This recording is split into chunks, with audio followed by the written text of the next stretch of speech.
Voilà, bonjour les amis, nous continuons notre évangile de Matthieu, toujours au chapitre 6, cette fois-ci les versets 7 à 15 pour parler du Notre Père. Quand vous priez, ne rabâchez pas comme les païens. Ils s'imaginent que c'est à force de paroles qu'ils se feront exaucer. Ne leur ressemblez donc pas, car votre Père sait ce dont vous avez besoin avant que vous le lui demandiez. Vous donc priez ainsi, Notre Père qui es aux cieux. Fais connaître à tous qui tu es, fais venir ton règne, fais se réaliser ta volonté sur la terre à l'image du ciel. Donne-nous aujourd'hui le pain dont nous avons besoin. Pardonne-nous nos torts envers toi, comme nous-mêmes nous avons pardonné à ceux qui avaient des torts envers nous. Et ne nous conduis pas dans la tentation, mais délivre-nous du tentateur.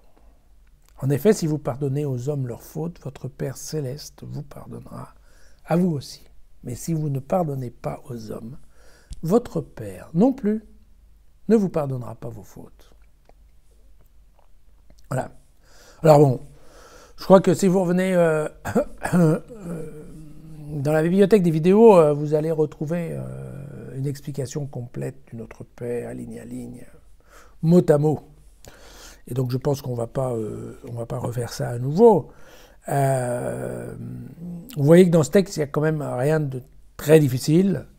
Le premier paragraphe, vous voyez, nous rappelle eh bien, que Dieu est parfaitement au courant de nos besoins. Donc, la seule demande qui soit faite dans ce Notre Père, c'est de nous envoyer un pain quotidien. Mais le pain qui est là, on parle d'un pain de survie. Hein. On n'est pas en train de parler du pain du boulanger pour revendre et faire du business, d'accord ? Non, on est vraiment en train de dire, au minimum, ne nous laisse pas crever sur terre, voilà. Hein. C'est ça l'idée. Et c'est la seule demande, parce que vous voyez, sinon, au début, hein, les trois premières demandes, vous voyez, ce sont des invocations qui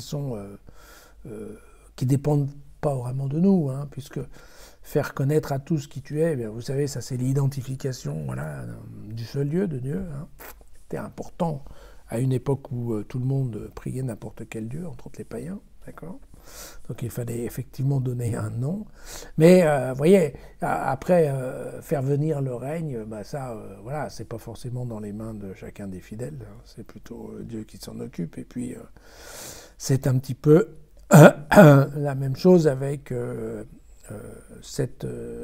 la volonté sur la terre à l'image du ciel. Pourquoi le ciel ? Parce qu'à l'époque, tout ce qui n'était pas sur terre, on appelait ça le ciel quand on ne savait pas ce que c'était.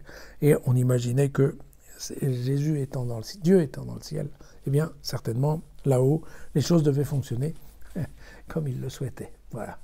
Bon, ça ne pousse pas tellement rien. Et puis après, vous avez vu, y a l'histoire du pardon. Le pardon, on retrouve bien hein, ce qu'on a lu il n'y a pas très longtemps de Matthieu, sur le fait que lui reliait hein, le pardon de Dieu au pardon des hommes. Donc en disant, et là c'est très clair, hein, si vous ne pardonnez pas aux hommes, alors Dieu vous ne pardonnera pas.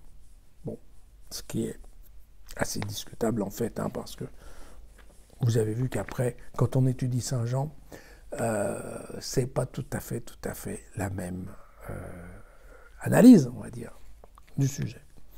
Et puis, voilà, à la fin, ça se termine sur un petit rappel à Satan, ça fait jamais de mal, hein, surtout dans l'Église en général. Et donc, ça c'est une phrase, vous vous souvenez, ça a changé récemment à l'Église, maintenant c'est ne nous laisse pas rentrer en tentation, voilà. Ce qu'on disait que voilà, Dieu ne pouvait pas conduire les hommes dans la tentation. Bien évidemment, c'est Satan qui s'occupe de la tentation.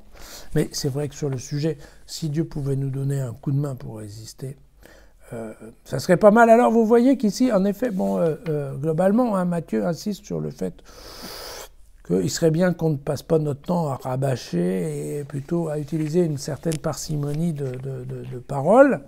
Mais en même temps, vous vous souvenez qu'en Luc, au chapitre 18, Luc nous invite à prier sans cesse. Hein. Il faut prier sans jamais se lasser. Voilà. Et alors, si la prière est courte et qu'elle est faite de peu de mots, mais qu'on doit prier sans cesse, c'est vrai que rapidement, on va retomber dans un truc qui est un petit peu... Voilà, le moulin à prière dans lequel on va rabâcher sans cesse la même chose. Mais je ne fais pas trop de commentaires parce que voilà, je sais que peut-être parmi vous, il y en a qui vont réciter des rosaires ou des chapelets. Donc on est un petit peu quand même dans ce genre de pratique de la foi. Je laisse chacun libre et bien entendu tout à fait responsable de ses actes. Qui suis-je pour émettre une opinion sur la question.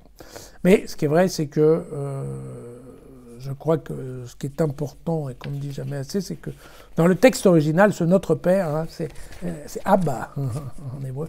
Et Abba, ça veut plutôt dire petit papa, d'accord? Donc, quand même plutôt un mot assez sympathique et qui n'a rien à voir avec oh mon père. Donc voilà.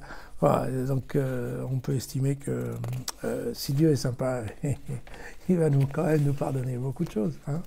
En tout cas, je l'espère. Voilà, à demain.